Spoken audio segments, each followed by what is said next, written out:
Hi friends, இன்றைக்கி என்ன video அப்படின்னா, இன்றைக்கி வந்து பூரி சுட போகிறோம்.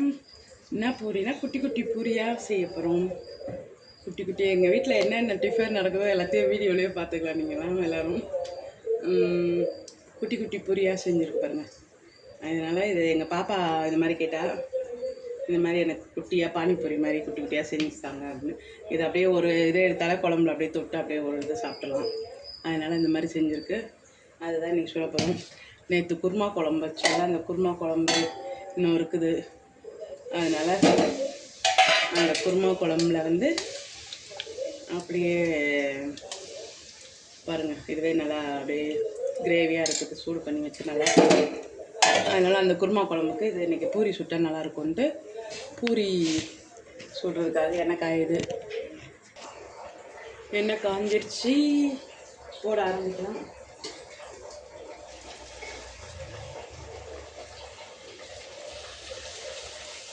பார்த்தீங்களா, நல்லா புசு புசுன்னு வருது பாருங்கள், பானிபூரி மாதிரியே.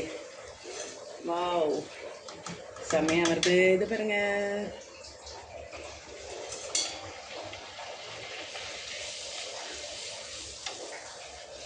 நல்லா எல்லாமே அழகாக இருக்குது. புசு புசுன்னு வருது. நல்லா முட்டை மாதிரி அப்படியே எலும்பி வருது பாருங்க. அந்த மாதிரி சாப்பிடும்போதும் அப்படியே எடுத்து பிக்கவே தேவையில்லை. அப்படியே ஒன்று ஒன்று எடுத்து அப்படியே சாப்பிட்லாம். நல்லாயிருக்கும். நீங்களும் உங்கள் குழந்தைங்களுக்கு வந்து ட்ரை பண்ணுங்கள். இந்த மாதிரி செஞ்சு கொடுத்தா பசங்க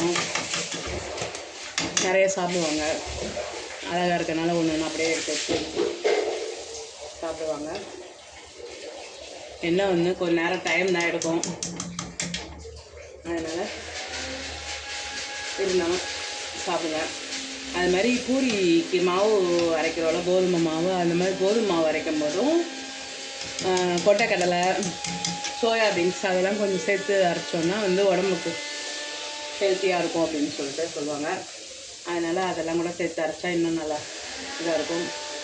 அதே மாதிரி இந்த மாதிரி பூரி சுடும்போது வந்து வெறும் கோதுமை மாவை மட்டும் அதை இது பண்ணாமல் பிணைஞ்சிட்டு கொஞ்சம் இந்த பச்சரிசி மாவு இருந்தால் அதை தொட்டு நம்ம திரட்டினோன்னா மேலே வந்து நல்லா மொறு மொறுன்னு வரும் பூரி.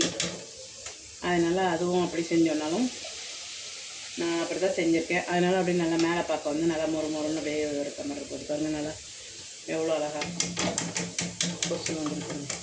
கொஞ்சம் நேரத்துக்கு சாப்பிட்றதுக்கும் வந்து மொறு மொறுன்னே வரும். அதுதான் இன்றைக்கான வீடியோ.